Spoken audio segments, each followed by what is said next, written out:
Hi, my name is Dr. Bellamy, and I'm the Assistant Professor of Bassoon here at Colorado State University. In this video, I'm going to walk you through demonstration performances as well as 3 performance tips each for the 2 etudes required for this year's Colorado All-State Band and Orchestra. All right, etude number 1 is on page 43, mark number 7, from the Waxman and Gower Advanced Method for Bassoon. And it's about 6 lines long that look highly repetitive. And those of you that have seen these videos from me before know that in these I'd like to give you 1 really technical tip, 1 musical tip, and then sort of 1 advanced study for your general improvement as a bassoonist sort of tip. So the technical tip, the best one I can think of for this etude, has to do with the note E natural in the tenor register. That's 2 ledger lines above bass clef. And my tip for that note has to do with a special fingering that I use for slurring to that note. So in this etude, you'll see in measure 15, as well as measure 23, measure 27, and then the third from the end, measure 30, there are several leaps of a third or larger that go up to that tenor register note. And you'll notice that I lift the first finger of my right hand in order to make that happen. And the reason that I do that is it sort of breaks the airstream a little bit. It makes for a cleaner slur, so you don't get that crack on the E natural. If I play it with the fingering that you might be used to, which involves putting down all 3 of those fingerings,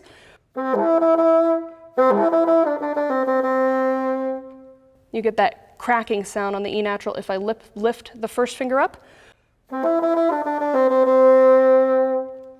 You can get a really clean transition into the E natural. So that's my technical tip for this etude.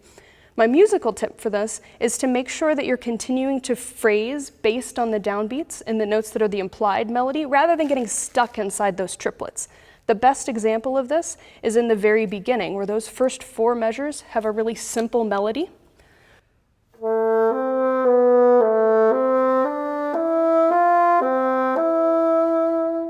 That shapes really nicely as a 4-bar phrase. Then the next 4 measures are exactly the same, just with some triplet embellishment. So I'm going to cut and paste that exact interpretation onto the second phrase.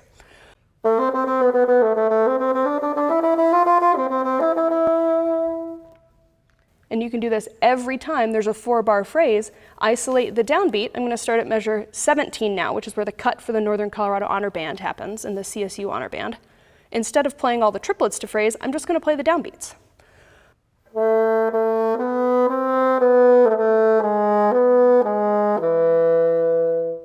Which is a little bit easier to phrase, and then I'll put the triplets back in with those dynamics added.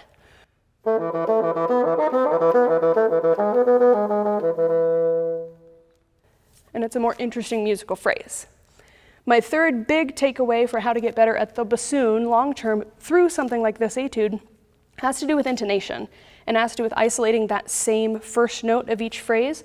And I like to practice intonation with a drone. So in this case, we're dealing in the key of A minor. I'd put an A on, so I can hear that A the whole time, and then play that first line tune and make sure I can check my intonation.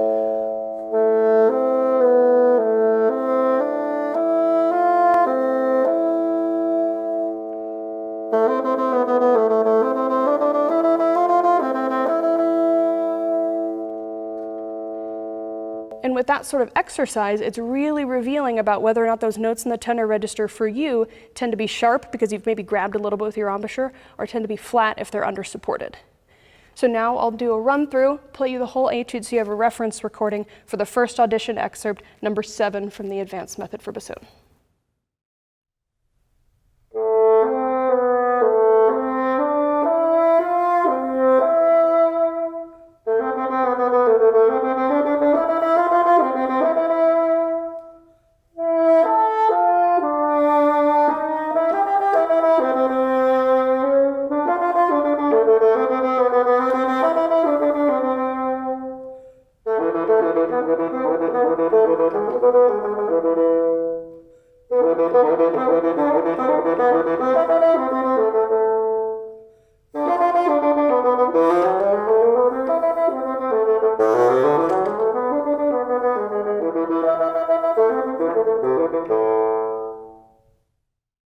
All right, our second excerpt is from page 3 of the same book. It's number 29.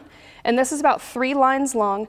The entire All-State Etude for this one, as well as the cuts for the CSU and Northern Colorado Honor Band, are the exact same thing. So you do play the entire Etude. And similar to the first one, I have 3 tips for you to take away. Number 1, the technical tip, has to do with the note F sharp. And I know some of you see this coming and you're really not going to like it. I recommend that you use this pinky key for your F sharp key anytime you have to go back and forth with an A sharp. If you're spelling it as B flat in your brain, try to really train your brain to think of it as an A sharp so that we get used to that transition. And the reason for that is that if you're only using this pinky key for F sharp, then it makes us have to jump over the pancake key to get to the A sharp.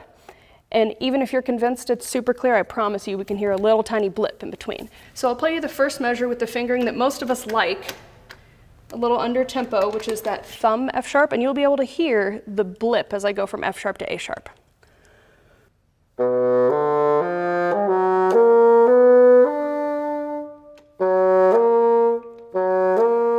You hear a little tiny grace note inside there. If I use this pinky F sharp, bonus, it keeps the pitch down a little bit, so it's not quite as sharp. You can make a smooth transition from F sharp to A sharp without having to jump over that key.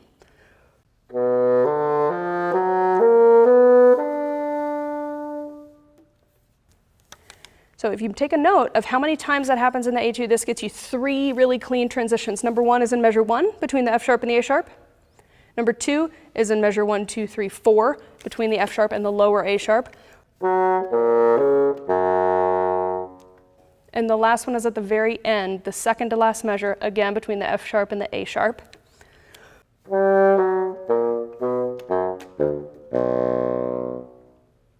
When I run through this Etude, you'll hear that I just make a lift instead of taking a full breath and taking air in where that breath mark is noted in that second to last measure. That's because sometimes in music, breath marks are more indicators of lift and phrasing. And I think trying to put a breath there is something most of us probably don't need. So make sure that you go to that alternate F sharp, a nice lift, and then A sharp with the fingering that you like. My musical tip for this Etude has to do with the sforzando, or the forzando rather, in measure 12. In the context of this Etude, which is the lyrical Etude, it's marked dolce, which means sweet, and forzando is usually something that we associate with extra force, right? It's a reinforced. The translation of that word from Latin really just means reinforced. So I would recommend doing this with an extra sort of push of air instead of by slapping the reed with your tongue, and that sounds sweeter. Then you don't get something that's out of context. So if I give you an example of a regular sort of tongue articulated forzando,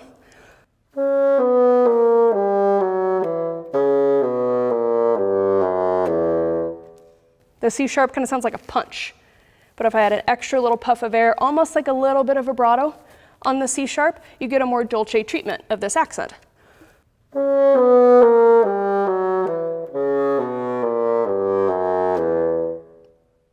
And the note is still reinforced, or rinforzando.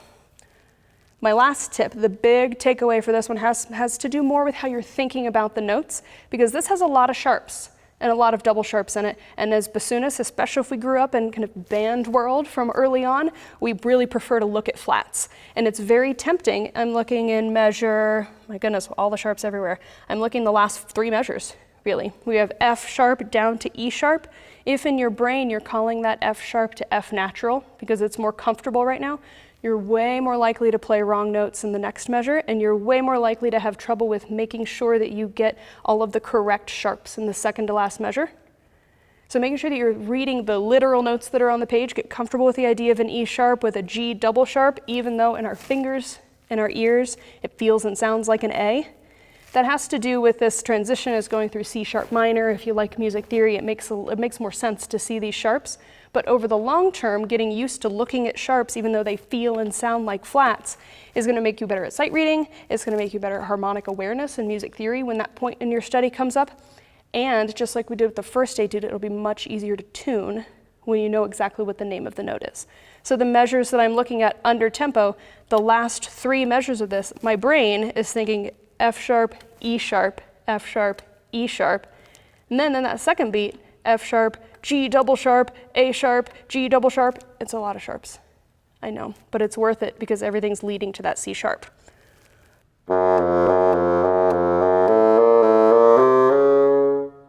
And now you have musical momentum to get you all the way up to the G sharp, back down to the B to conclude the piece.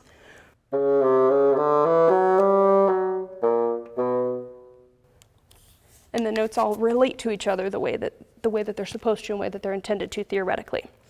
So now I'm going to put all three of those tips together, and you get a little sneak peek as to what's going on in my brain during all of those sharps and double sharps.